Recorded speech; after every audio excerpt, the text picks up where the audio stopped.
Welcome to the Historian Stamtish. And today I have Alexander S. Burns from the United States, who's going to talk about his career and his story in the world of history that he's involved with, which is largely, I think, the American Revolution and War of Independence, but also has a really fascinating blog site, which is um, to deal with the cabinet wars of the 17th, 18th century. So we're going to have some words with Alexander now. So can we start with your background, how you get to where you are, why you chose the subjects, and how you became so interested that you've so fascinated people on Twitter? Certainly.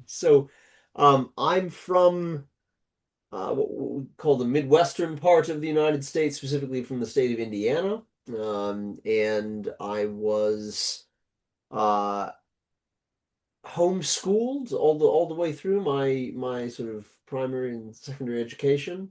So all the way through, so you graduate to go off to university, and that gave me some time to kind of focus in on my interests and figure out what subjects I really enjoyed and didn't enjoy. And one of the things that I really gravitated towards was history. I'd always had an interest in it um, since I was sort of young and listening to like narrative audio dramas about I mean, things like Lord of the Rings, but about the American Revolution, things like this. And when I was about 10 years old, 10 or 12, my mother was working her way, having me read a series of books, primarily for children, by a wonderful woman who lived in the 40s and 50s named Genevieve Forrester. And there are a variety of them. Some of them are called like Abraham Lincoln's World or Captain John Smith's World or Caesar Augustus's World. And the one that I probably spent the most time with was George Washington's World.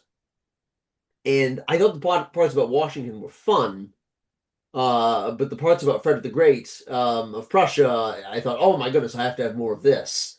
And so that led me to read some more about him. My parents had some family friends who were temporarily working over in Berlin, and so when I was about 13, 14, we flew over to see them, flew into Munich, and then drove up to Berlin. And because of course my dad wanted to drive on the Autobahn, being an American, and um, that was enjoyable. But I made my parents sort of promise that since we were driving through Saxony, they would stop off at Rossbach and sort of see the battlefield from Frederick's time there. And so, I had my little Osprey book and the picture of the church in the town square, and we got off the highway and actually got to the town, and I think Dad was just impressed that we had got there at all. But that really kind of cemented for me a great interest in the world of the mid 18th century. From there, I went to university and discovered in my freshman year at university that um, Professor Christopher Duffy would come over and speak in the United States once a year, sort of relatively close to my where I'm from in my home state of Indiana. It was in South Bend, kind of where the College of Notre Dame is.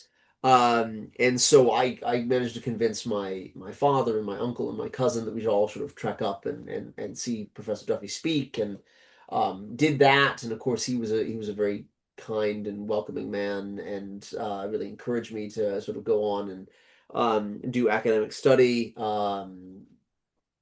Finished my undergraduate work, went to get my master's degree at a small regional university, I guess not small, but a regional university in Indiana called Ball State University in Muncie, where I worked with a colonial Americanist, Daniel Ingram, and a scholar, one of the most interesting academics I've ever met, a man who grew up in Soviet Ukraine, named Sergei Zhuk, and lived in Dnipro, got his PhD from the I want to say the State University in Moscow, and studied colonial American history in the Soviet Union. And then when the Soviet Union fell, I mean, he was mobilized to sort of deal with Chernobyl, and was ready to sort of get out of the Soviet Union when the Union collapsed, and sort of came over to the United States, got a second PhD, this time in Russian history at Johns Hopkins. So he directed a field of mine in 18th century Russian history, which was sort of very enjoyable, and I got to do a little bit of colonial American history, but also write some papers for him on the Great Northern War and things like that, which were very interesting. And from there, trying to sort of continue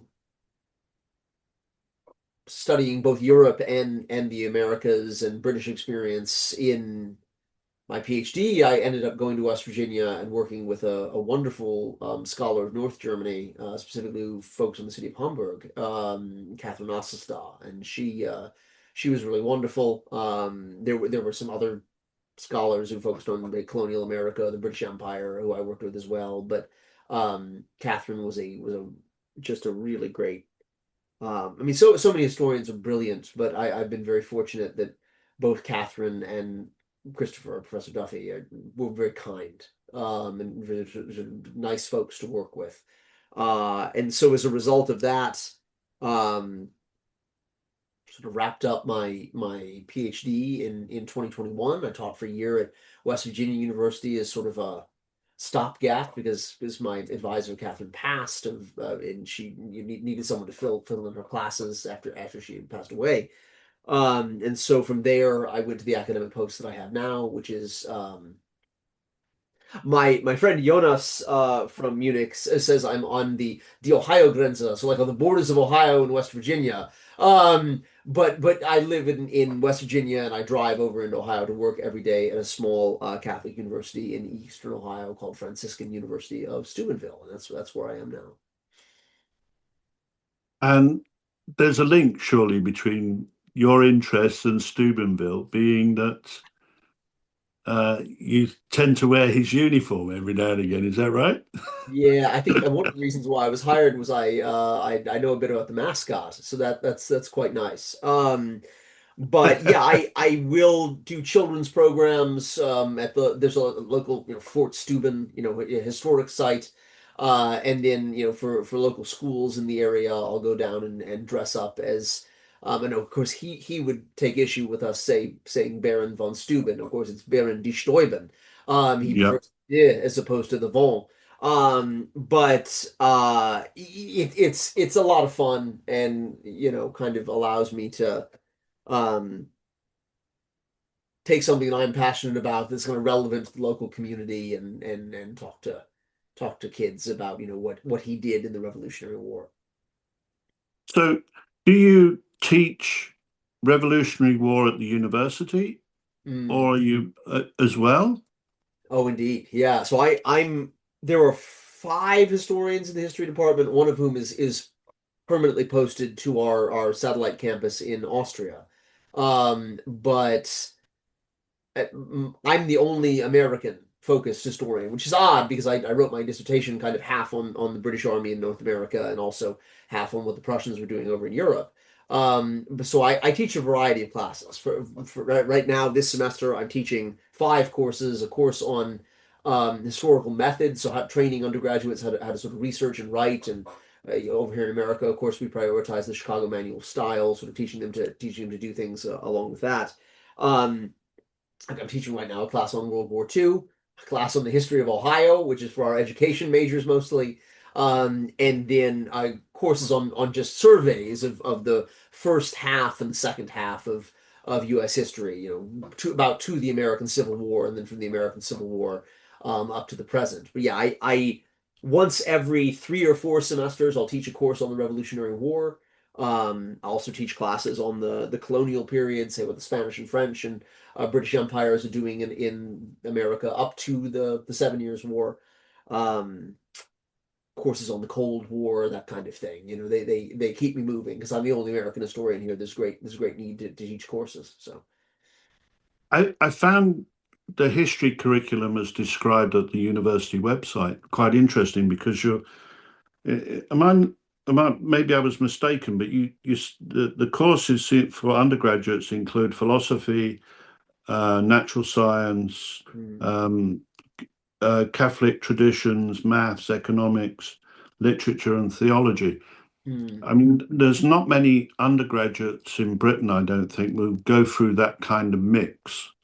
Um, Yeah. is that specific to your university, or is that in many American universities? No, no, I would say it's very specific to Franciscan, and a couple other universities would be like Franciscan across the country. So, Franciscan is a university that has embraced maybe more of a traditional Catholic way of thinking about general education, and so students who come to Franciscan take, of course, courses in natural science and math and things like this, but they also will take um, three courses in philosophy and three courses in theology. And this is a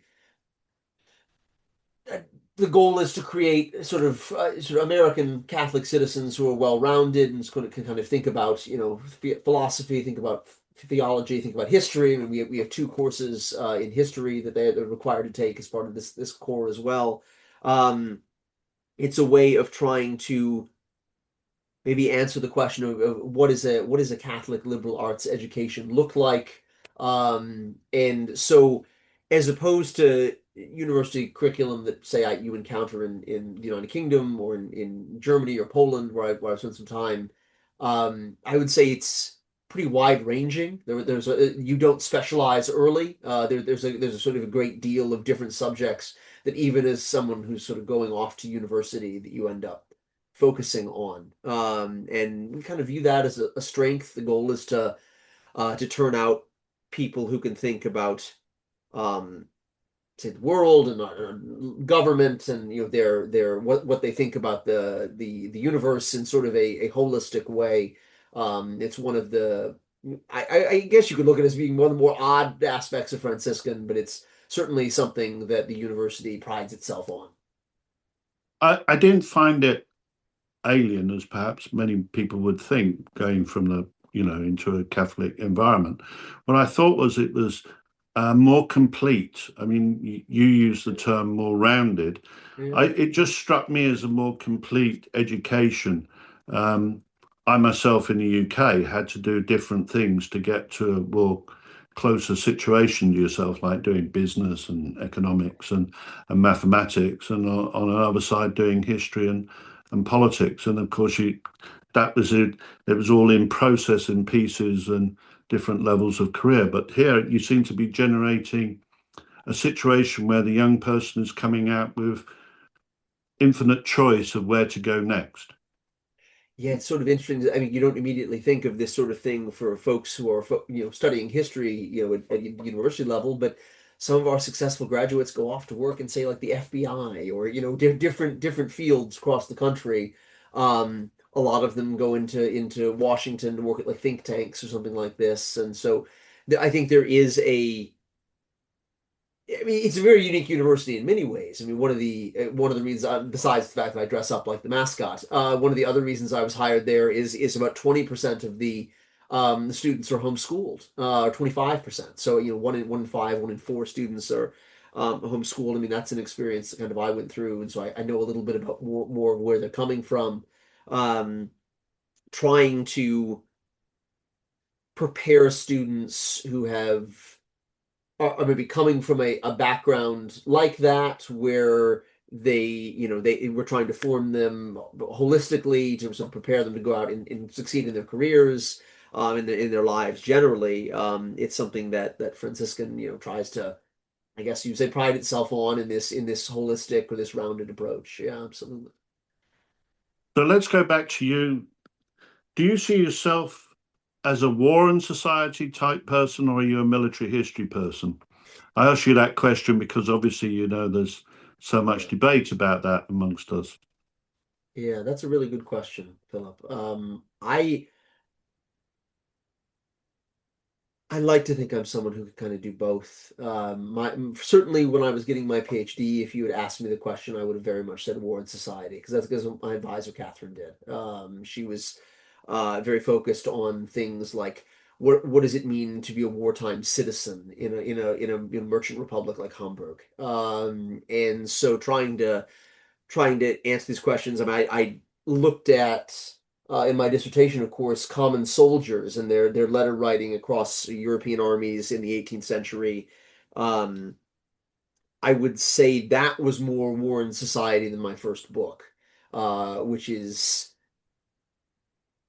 I guess, a little bit maybe more like in the face of battle in terms of methodological approaches. It's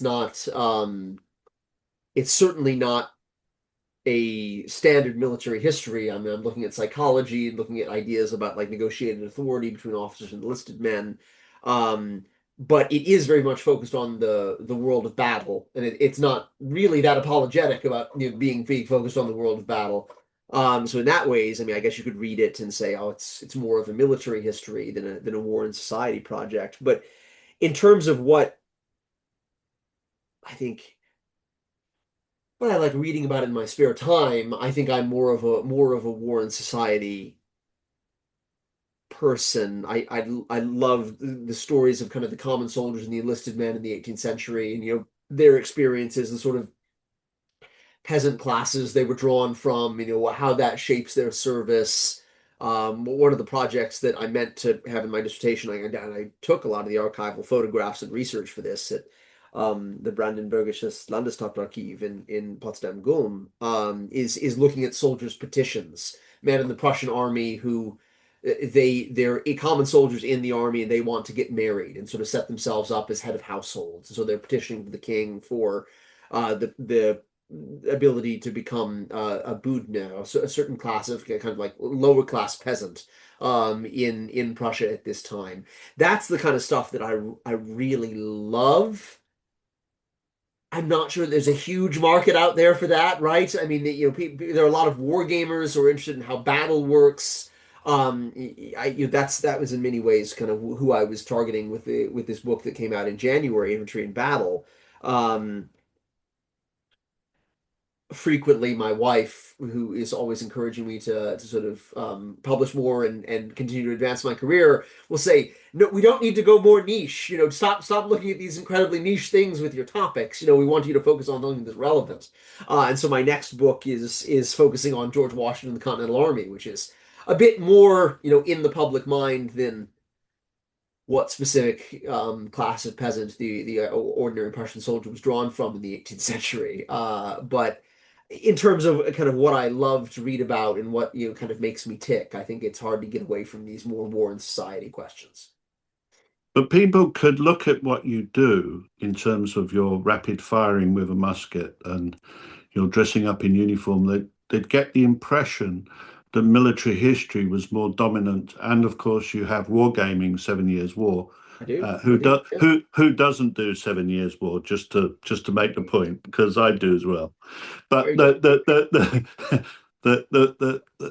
the point is, for an academic, we have to be clear which side of the fence we're on. What Mm. I noticed from your books when I looked and had a read of them is that I didn't get the impression that they were overtly military history in the in the drummer musket sense of Sure. the term. Yeah. Yeah. Yeah, I like to think that the sort of books I write appeal to people who are in that vein, but I'd be interested to sort of hear your perspectives about kind of what it's like to lose your advisor relatively early in your career. But frequently I'll kind of be having these conversations in my own head where I think about what books I want to write next and what's popular at the moment and things like this. And I'm sort of thinking like, well, man, like whenever I feel really drawn in a military history type direction, I sort of think, wow, what would Catherine say? She was really a war and society scholar. What would she want? And I guess I can't spend the whole rest of my life doing that, but I do try to kind of walk a fine line in terms of I'm a scholar who is very explicitly like class based in my approaches, right? I mean, I look at enlisted men, and to some extent their relationships with officers. But I'm not afraid of writing about, battle and things like this either. I mean, I think that books on the history of battle in the 18th century or campaign history, which is something that we've been doing a lot on the podcast that I run with Dr. Andrew Bamford, who's up in um, the Midlands over on your side of the water. We're explicitly more focused on kind of military history there, right? And we just recorded an episode today about the Battle of Kesselsdorf in 1745. I mean, that's a very military history topic. Um, I try to kind of skirt both worlds. Maybe I'm doing both badly. I don't know, but I try to kind of find a middle ground between the two worlds and go from there. I think as academics, we have to find some kind of middle ground because otherwise we become very stale in one side or very stale in the other.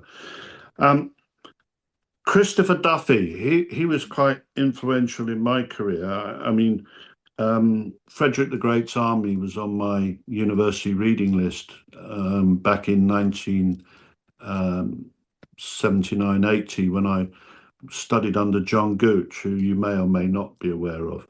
He was a European military historian, War and Society, former student of Michael Howard. Mm. And that's where I started with Christopher Duffy. And then a few years later, I actually picked up his book on Frederick the Great, Mm. military history. Um, but I had a bit of a tangle with him over Red Storm. Oh dear, I Uh, believe that. Yeah, yeah, yeah. I had a different view of the Eastern Front as he did, but then that was my specialism, but Sure. he was he's a bit of a loss, even though elderly people we have to go at some stage, but he is still a bit of a loss. The sad thing I found with Christopher was he wasn't as well known as he should have been. And I'm talking in terms of the wider reading public about that kind of history that he was writing about. His work on siege warfare and a Mm. lot of that just disappeared. It came, there was a moment, then it disappeared. Um, I was very interested to see that you regarded him as a mentor.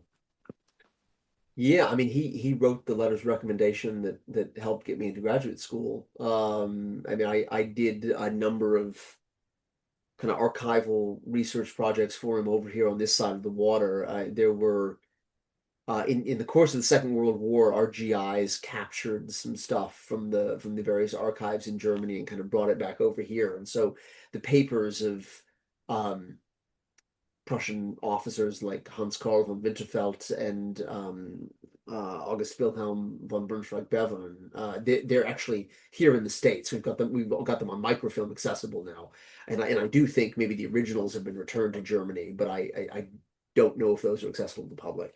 And so Christopher had never had that material, and it was, I mean, DC wasn't close to where I live, but Americans we not afraid of driving long distances, so I was fine with kind of going to DC and photographing a lot of that material for him and sort of bringing it to him when we would meet up in South Bend for the wargaming convention that he traveled over for once a year. Um, and so he kind of over the years talking with him and eventually by the time I mean just past 3 years ago about this time of the year, but his health wasn't so good, he had to stop coming over after his 80th birthday. I guess travel insurance in the UK and EU went up for people who are in that age bracket, and so it became more difficult for him to travel. um but I was able to get together with him a couple of times when I was over for my dissertation research in 2018 and 2019, and then saw him again in 2022 because I was the editor of his Festschrift, which was one of the great honors of my career. Being able to do that for him, just meant a lot to me. I I think Christopher. he- I would agree with you. He probably should have been a little bit more well known than he was. But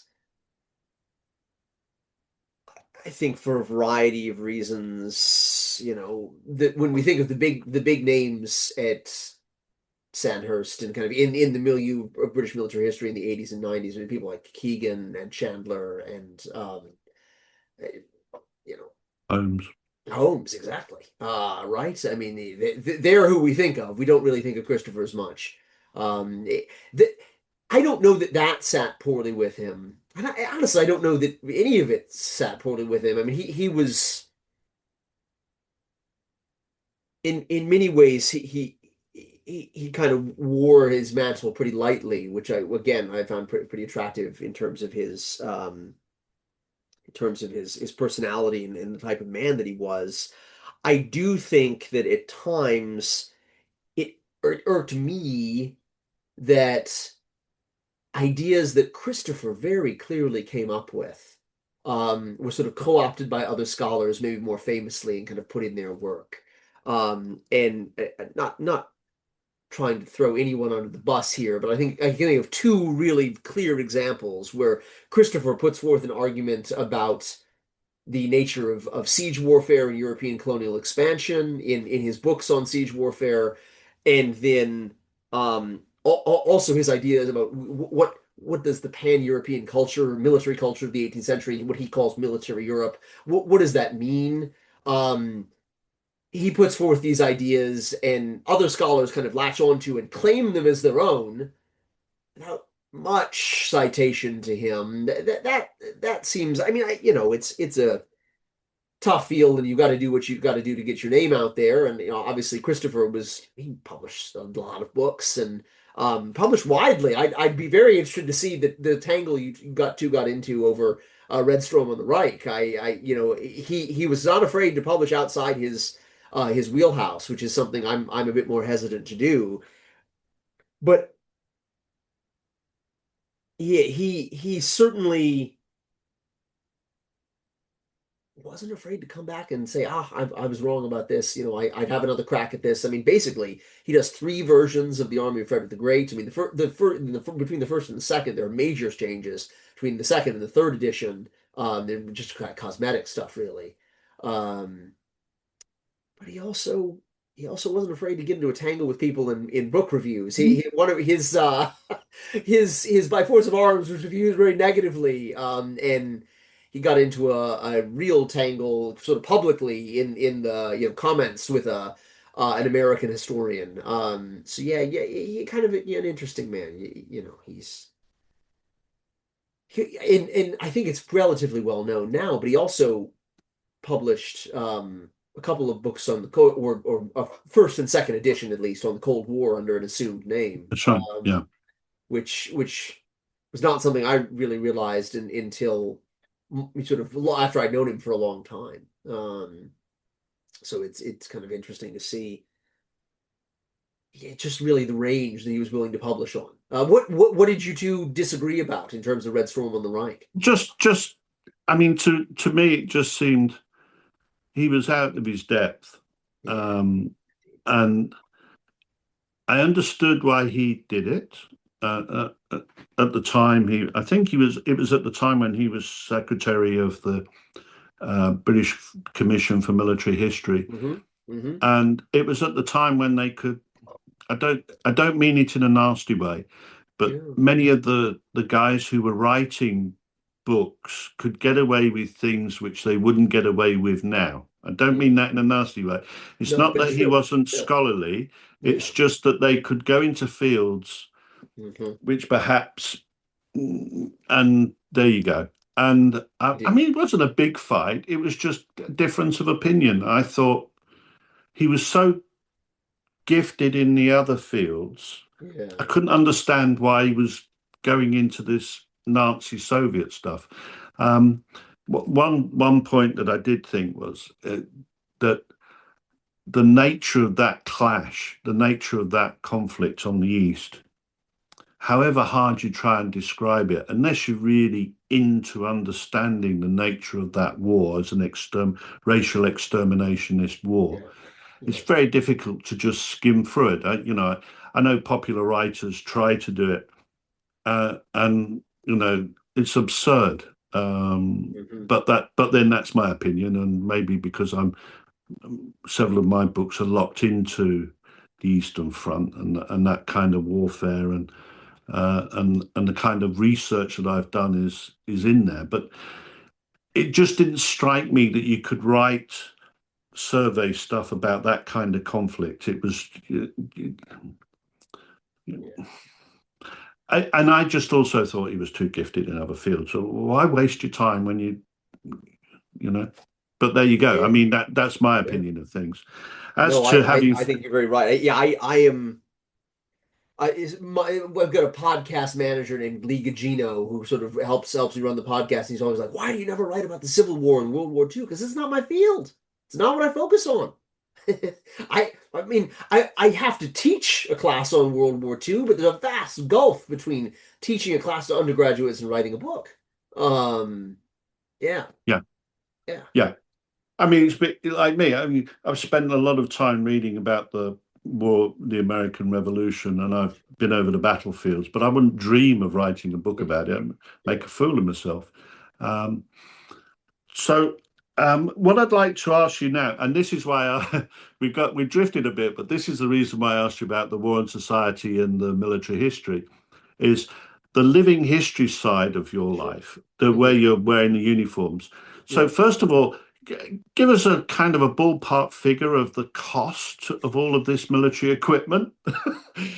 And I say that because my first meeting with Richard on my Mm, when he agreed to be a supervisor, said to me, "I've just spent £2,500 on Japanese samurai armor," right. and I mean, we're supposed to be here talking about PhD supervision, and he's talking Yeah. about his Japanese samurai armor. I mean, it was fascinating stuff. It was just Indeed. the sheer cost was quite amazing. So, give us an idea. Yeah, I'm really hoping my wife doesn't listen to this. But Okay, so I no, I would say and she does it with me. So she's got some idea of the cost of it all. And a lot of it I bought before we got together. But I do principally two different impressions, which is I represent a soldier from the 8th or King's Regiment of Foot in the American War of Independence. They were mostly deployed out in the Midwest, kind of places like Buffalo, New York, and Detroit, and up to Michilimackinac on the northern tip of Michigan. But they also send troops to kind of fight very, very close to where I live, kind of the border between Ohio and West Virginia, a place called Wheeling. They send a soldier down to kind of supervise that. But all of this to say, that's one impression. The musket for that is about $700. The all of the equipment was probably another $2,000. but I you're also expending an awful lot of ammunition, and because I noticed when you were doing your Mhm. your bit as an American soldier, you're spitting out and there's paper everywhere, and I'm thinking to Yeah. myself, that's not cheap. That can't be cheap. Yeah, I mean, a pound of powders is about $20. And you probably get maybe 100 shots out of a pound. So, I mean, it adds up after a while. The paper, usually you just roll it yourself out of old newspapers and things like this. So it's not Really? that, oh yeah, yeah, absolutely. Not that expensive. I mean, you can buy pre-made cartridges that will set you back a bit more. But a lot of reenactors roll their own. I kind of go back and forth between whichever. Um, so yeah, probably about I would say just on the whole, probably about $2,000 per impression. And I have a French uniform for the French and Indian War, a Prussian uniform for the Seven Years' War, an American uniform for the War of Independence. I have a Hessian officer's uniform or Germanic officer's uniform for the War of Independence again, and the British one that I've discussed. So I mean, again, um, sorry, honey, but yeah, probably something around $10,000, roughly, and that's an expense that's I've been reenacting for 12 years now, so I mean it's stretched over a long period of time, but it's not a cheap hobby. Frequently, I note to myself that I have the hobby of like a retiree in my in my middle age years. So maybe it's not a great decision, but it helps connect you with the public, and um, there are some advantages to it. But I notice when you do this, the children love it. Oh, certainly. Yeah, I mean, I will say it's a great advantage to be able to go into, a school setting or something like this and be able to, to bring the uniforms to the kids and have them say, wear the French soldier's hat or wear the Prussian soldier's hat and the American soldier's hat and sort of see the differences and sort of think about, the differences. And with the American has, sort of gaitered trousers, whereas the Prussian soldier, he's wearing breeches and tall gaiters. What are some differences in expense here? Why does the American soldier have a kind of sort of shorter coat than everyone else? Well, because it's cheaper, right? I mean, it's what we could afford at the time. Yeah, I mean, all of these are they're helpful to have in collection, which I didn't spend it all at once. Spending all this money, it seems like a lot. It's over 12 years. Yeah, I guess that's still about $1,000 a year, but it's pretty worrying. Yeah, this is probably the first time in my life that I actually thought about how much money I've spent in total on this. So thank you for that, Dr. Blood. I really, really appreciate that. I mean, there's people who have hang-ups about that kind of thing, playing soldiers and what have you. Mm, I never did it, but I yeah. did contemplate the Union cavalry. I had Okay. a period of time when I was based at Gettysburg, Sure. studying stuff and doing battlefield tours. I Mm. took an interest in Sir Percy Wyndham, who was Oh, the the cavalry commander of the First New Jersey Cavalry, yeah. who was a Brit who'd actually been in the Austrian army and fought for Garibaldi. And Mm, I thought I'd spend some time doing that, but once I'd seen the Colt revolvers and the uniforms and the swords and the horse and all the rest of it, I decided to stick with just being a boring academic and a pen and paper. mm. So, there Yeah, you I mean, go. I guess I would say. I'm certainly not someone who believes in the idea very strongly anyway of experimental archaeology, the idea that we can know what happened in the past by doing it ourselves and in the present to sort of figure it out, inductively. I do think that sometimes you gain an appreciation for what some of the folks went through. I was in an event in Kentucky maybe 6 years ago, 7 years ago, where we marched about 18 miles and then sort of went down for the night, and we when we woke up we were covered in snow. It had snowed in the middle of the night. And so that gave you maybe a small appreciation of just how difficult it was to be a soldier in the early modern era. Kind of the things that you had to face. And um certainly, I don't think it's taught me much about the history of battle. I mean, when you're playing mock soldier and shooting your musket at people, like there's not, great slugs of lead coming at you from the enemy muskets, which are that really sets the experience of battle apart. Um, but I do think in terms of like just knowing what it would feel like to wear a uniform like this, or in my case a lot of the money I've spent has actually been on the raw materials, and I'm sewing the stuff myself. So like, what is it for the regimental tailor? Like, what does it look like to reconstruct one of these garments? I mean, those are things that, in some ways, it kind of helps you more with like the logistical side of things and the actual experience of what it was to be a soldier. Yeah. The thing I found interesting about following the path, if you like, of the Revolutionary War was when I went to Lake Chamberlain for to eventually get to Fort Ticonderoga, and I put my hand in the water.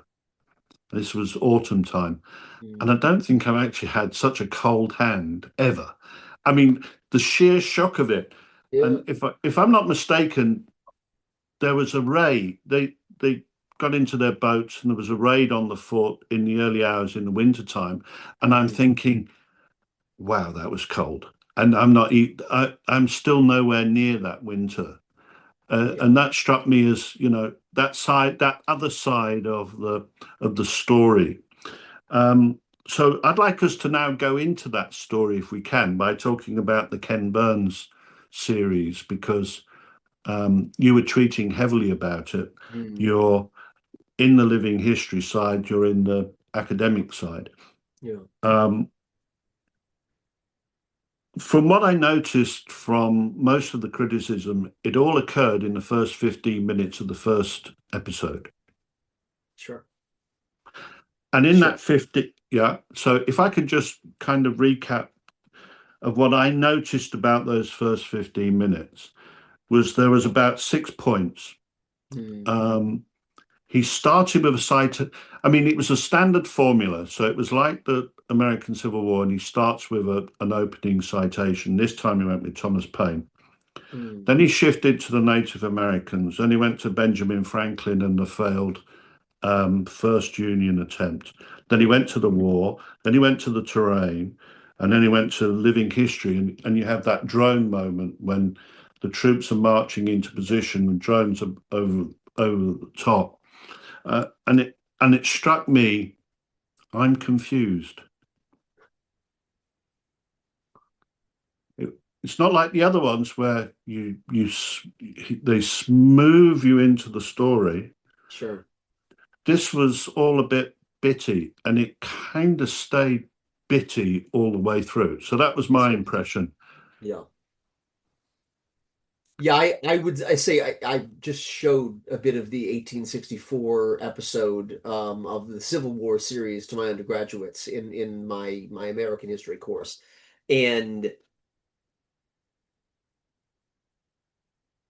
to some extent, I think it's just a feature of you're trying to talk about almost 30 years of history from 54 to 83, as opposed to pretty clearly just talking about 4 years of war in the Civil War. Even the war itself, the major things you've got to talk about, say, stretches from, um, you know, 1775 to 1783, although they ran through the 1781 to 83 stuff pretty quickly in the last episode, which I didn't love. But I think I completely agree with your sentiment that it was quite choppy. I don't I, think that it was quite unified in the same way as the Civil War is. But by the same token, the Civil War is more of a military history, and I think this was a bit more of war in society. I, I, I take that, and I think a lot of it was good. So I'm not, Yeah. and I've said elsewhere, I'm not critical of the thing because Mm, I'm not deep into it. I'm interested in the subject, so I can perhaps enjoy the documentary without actually having the kind of issues that you would have. But the mm, points that came up to me, which were difficult, was like the introduction of the 7 Years' War. It mm. was there, then it was gone. And it didn't kind of do anything. And I'm thinking, well, either mention it or literally don't mention it. But what Yeah. you've done is you've kind of teased it Hmm. and then you've run away and it's not come back and you're left bit of a gap there. Yeah, I will say there were a lot of kind of lingering questions on my end as far as what was included and what was not. I mean, if you look at the run up to the first episode, that's sort of giving us the beginnings of the war and the the protest movement and things like this, what we call the American Revolution as opposed to the War of Independence. I guess they didn't talk about the Regulator Rebellion at all. They didn't talk about Lord Dunmore's war. There were things that were included that I thought were interesting. For a program that spent a lot of time, perhaps justifiably, on the history of enslaved African Americans, they didn't mention Somerset's case or Lord Mansfield's decision at all, which seems like a pretty big moment in the history of slavery in the Atlantic world, and it's not mentioned. And so I had questions there. I think also it was a documentary that took pretty seriously the last 40 years of historiography on the American Revolution, which the by and large the historiography of the American War of Independence in scholarly circles with the American Revolution, I guess, in scholarly circles over the last 40 years has focused on the ways in which the revolution was a class struggle, the ways in which the revolution was the culmination of maybe racial tensions between Native Americans and Anglo-Americans, or enslaved Africans and Anglo-Americans. And I think it probably did a good job of covering those topics. One of the things that's very different about the American Civil War series, in which Burns faced criticism, probably justly, that he didn't spend enough time on slavery, was I don't know that I really felt inspired very much by this. I mean, there were a lot of kind of one of the moments that you touched on, where the drone follows over the marching soldiers, and there's a voiceover from Washington reading his farewell address to the army in 1783. I found that highly moving. Um, but in some ways, I thought that it was a documentary that failed to fully support its thesis, which Christopher Brown, the historian, gives the thesis right before that voiceover, and he says the American Revolution is a story of a nation coming together over about a series of causes and ideas. And I don't think we heard much about the ideas going forward. We heard a lot about the sort of grievances over taxes.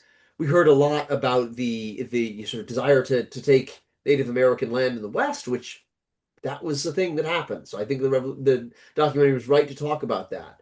Um, but I don't know. I mean, certainly there was not a great digression in terms of saying this is what Whiggish republicanism was in the 18th century. This is what the Americans are sort of drawing on ideas that John Trenchard is coming up with in the period of the War of Spanish Succession, and kind of bringing those over into an American context and trying to sort of make it their own.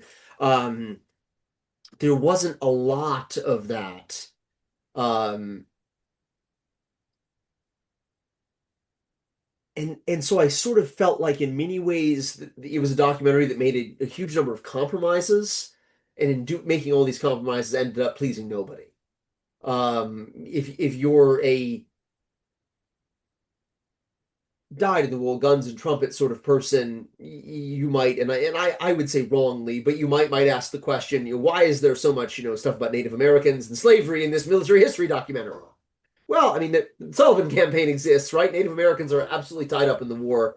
A large number of African Americans serve in the South, but hey, to take those criticisms for what they're worth. Um, if you're someone who is primarily interested in the social history of the Revolution and how it alters the relationship between Anglo Americans and Native Americans, or between African Americans and Anglo Americans, you might say, oh my gosh, why are we spending so much time talking about the Battle of Monmouth in this social history documentary? Um, and in writing something that kind of tried to do all of these things, maybe it seems almost at times like it pleases nobody. Um, with that said, I think a lot of people loved it, right? I mean, a lot of people came away. I mean, if you read all the Facebook comments under the PBS Facebook pages, a lot of people really enjoyed the documentary, and I think that's something that we shouldn't undercut either. But like, as a historian who focuses on this period, it did seem sort of choppy. It did seem like at times like almost like it was in a race to do all these different things, and it didn't necessarily do all of them well. Yeah, I kind of felt they're ticking boxes, but they're not threading it together, and they're not making it into the story. I kind of got the impression that if I read a popular history like McCulloch's book Mm-hmm. on 1776, Mm-hmm. I would feel more joined up than I would watching this, which has got all these academics in. Do you see what I mean? Yeah. They needed to be linked up. I wanted to hear Taylor talk about what he was talking about. And I thought, this guy's really fascinating. But then he's kind of left there hanging to dry, as you would say. And then he's gone. And and I found it incredibly frustrating, to be honest. Yeah. No, indeed. Yeah. I mean, I mean, I like certainly. it. Don't get me wrong. I do. I would say, yeah, I like Ken. I like Ken Burns' products. Yeah. Um, Yeah, I but agree. I'm not convinced as a historian from it. I wouldn't say that's the basis of me wanting to be a historian on that program. I would watch it, and that would be it. Yeah, I think I was impressed by how many sort of first-rate scholars they pulled together. I mean, you've got Alan Taylor, you've got, I mean, Bernard Balin back when he was still alive. He's passed now, obviously. Gordon Wood, Kathleen Duvall. I mean, you've got just a studded cast of folks. Um, Iris DeRoda talking about the French involvement, but it at times we say when you look back at the of course Rick Atkinson giving us the military history side of things, which I maybe I didn't love as much. No offense to Rick, he's a great writer and a better writer than I'll ever be. But I mean, there were things I had quibbles with. It felt like because there were so many different talking heads that the story wasn't as unifying, and as opposed to say you look at the um his Civil War program, or even some of his programs on the Second World War, Vietnam, his program on the Roosevelts, for example, the presidents. Um, it's much more unified. It felt like there was one kind of story thread that was coming out through all of this. I felt like there was such a rush maybe to include so many different talking heads that it felt more disjointed than some of these earlier series. Yeah. So now's that from your living history perspective.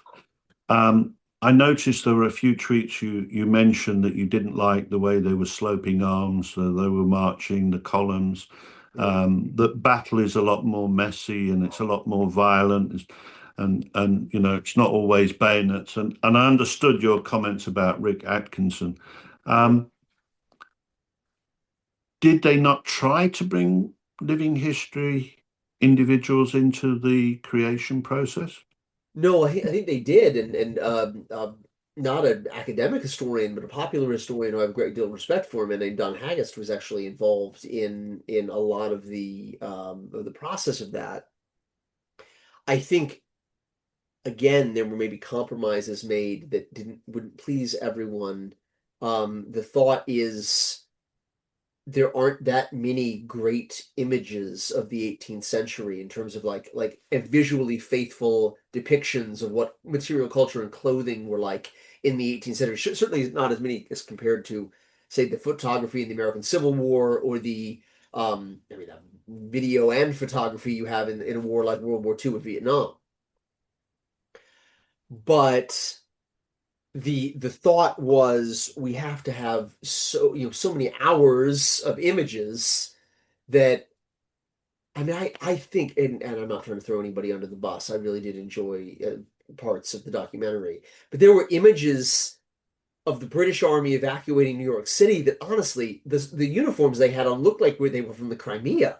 I mean it was like as someone who has spent some time thinking about like what does the British Army look like in the War of Independence, it was very jarring. I mean, here's a man in a shako that doesn't even look like it's a Napoleonic shako. I mean, what's going on here? I think your average American watching this probably just think, oh, it's the red coats and they're in longboats, therefore it must be the British Army. It makes sense. But Burns is making a documentary for the average American. He's not making a documentary for me, right? I think that there are some folks pretty broadly in the living history side of things who really focus on the material culture of it. I don't. Sometimes this is very rude. Sometimes you call those people stitch Nazis. Sometimes you call them thread counters. Um, I won't throw any terms like that around, but folks who are really, really, really very faithful to the material culture side of things, I think were quite disappointed in the documentary. Again, it wasn't made for them.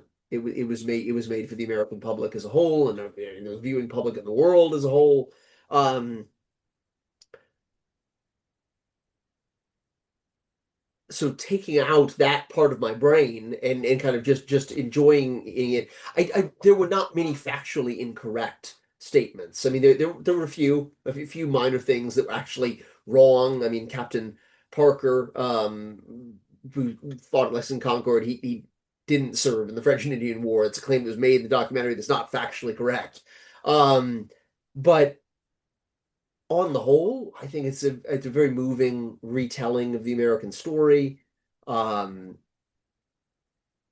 you wish they maybe got a few more of the details right, but that's a quibble rather than something don't go out and watch it or something like this. So my last question for you before we wrap up, because I know you have to go off. Benedict Arnold, hero or traitor? Well, I guess it depends about whether or not you're a loyalist. Yeah, he's kind of both, right? And that's what makes him very intriguing. I did notice it was a documentary that because I think Rick Atkinson has a pretty high view of Benedict Arnold as a general. It's a documentary that kind of took him seriously and put his role before maybe his most famous moment where he does betray us and link up with the British Army. It really emphasizes that part of his career, emphasizes the successful aspects of that part of his career. I mean, if particularly his role at Saratoga, I think was highlighted a great deal. Um, that's not something that's I think military historians universally agree upon. There were some grumblings that I saw on the internet about how it's a documentary that thinks Arnold is an incredible general and Gates is a pretty bad general. Gates probably deserves some credit for some of what happened at Saratoga. I mean, he was the overall commanding officer after all. But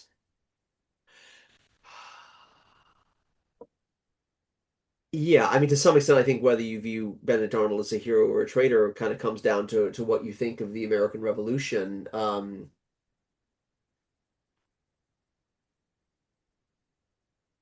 And I think for a lot of Americans, he's a traitor. I think for my part, um, looking at how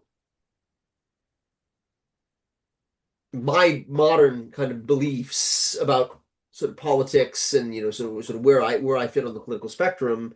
Um, I think I might have been a loyalist. I mean, you like to say, especially as an American, you'd like to say, man, you'd be out there with George Washington at Valley Forge, toughing it out, things like this. Um, there are a lot of kind of lingering questions that I think people had in 1775. I mean, oh, maybe we don't like the high taxes. Maybe we think the crown is kind of overstepping. But what comes next? What is? I'm a pretty cautious person. I'm someone who doesn't like radical change, overnight. Um, I think looking at how I view the world sometimes, it would be hard for me to say, wow. I'm definitely going to go and jump in the first boatload of Patriots. Now, obviously, in hindsight, I think it was a good thing the American Revolution happened. I think the United States has done some ill, perhaps, but done a lot of good in the world as well. I'm certainly someone who believes in the American experiment. But just kind of knowing what kind of person I am, maybe a little bit more cautious. I think I don't think I would have been out there, shooting at Major Pitcairn, from day one. So it's kind of hard to say exactly, what we think of the revolution often I think says more about us than it does about the actual revolution itself, which is kind of the fun part of doing history. Alexander, it's been delightful. I'd like to say thank you very much for your time, and I hope we talk again soon. That sounds great. Thank you so much for having me on. Great. Bye bye.